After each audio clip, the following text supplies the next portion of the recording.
Karma. Samuel Eto'o aux portes de Koningui. Alors qu'il croyait s'être débarrassé de ses adversaires, Samuel Eto'o a essuyé le 15 août un revers de la part du tribunal arbitral du sport. Le tribunal arbitral du sport a annulé toutes les résolutions de l'Assemblée générale de la FECAFOOT du 27 août 2022.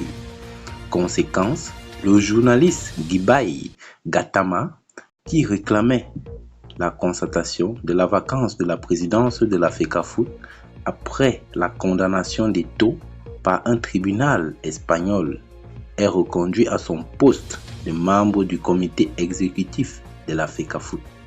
La Ligue professionnelle de football, supprimée par la FECAFOOT, aussi est rétablie avec le retour en force du général Pierre Semengue.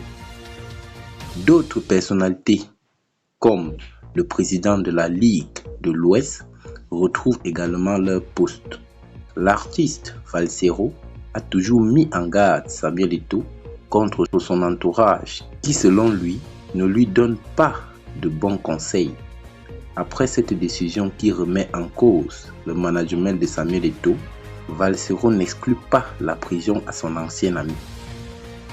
Regarde le trou de souris qu'ils sont en train d'organiser pour ta sortie. Est-ce que tu n'entends pas les bruits de menottes de Koningui qui sifflent? Est-ce que tu n'entends pas les chaînes de menottes qui commencent à venir doucement? Est-ce que tu ne vois pas que tu as été totalement encerclé, a déclaré Valsero. La décision du tribunal arbitral du sport n'est pas la seule qui inquiète Samuel Eto'o. Le président de la Fédération camerounaise de football est sommé par le ministère des Finances de solder sa dette contractée en marge de la Coupe du Monde Qatar 2022. Pour certains analystes, Samuel Eto'o risque la prison s'il s'est avéré qu'il a fait une mauvaise gestion des fonds publics. Comme s'il n'était pas déjà en difficulté, la Confédération africaine de football vient d'annoncer l'ouverture d'une enquête sur Samuel Eto'o. En effet, le président de la FECAFOOT est cité dans de nombreux scandales comme des affaires de matchs truqués. Il a également signé un contrat à titre personnel avec une société de paris sportifs, ce qui est contraire au règlement de la FIFA.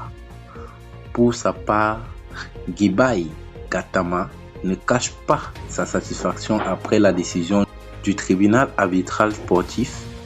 Par-dessus tout, je me réjouis du triomphe du droit et de la réaffirmation du respect des statuts et règlements comme pierre angulaire de la gouvernance sportive que les acteurs du football appellent de tout leur vie, a-t-il écrit dans un communiqué relayé par la presse nationale camerounaise.